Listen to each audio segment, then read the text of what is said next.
The Bengal files বলে একটি cinema release হয়েছে। এই সিনেমাতে সনাতন ধর্মকে অপমান করা হয়েছে। এই সিনেমার মধ্যে মুসলিমদেরকে খলনায়ক বানানো হয়েছে। শান্তি সম্প্রীতির বাংলার ইতিহাসকে বিকৃত করা হয়েছে। এই সিনেমা তৈরির পিছনে রাজনৈতিক বড় ষড়যন্ত্র আমি দেখতে পাচ্ছি। এরা মানুষের মধ্যে সাম্প্রদায়িক লড়াই লাগিয়ে দিয়ে ২৬-এর ইলেকশনের বাজার গরম করতে চাইছে।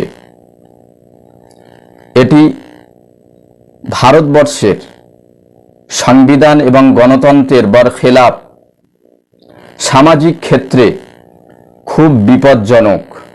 তাই বলবো, এই ছবি অবিলম্বে বন্ধ করা হোক।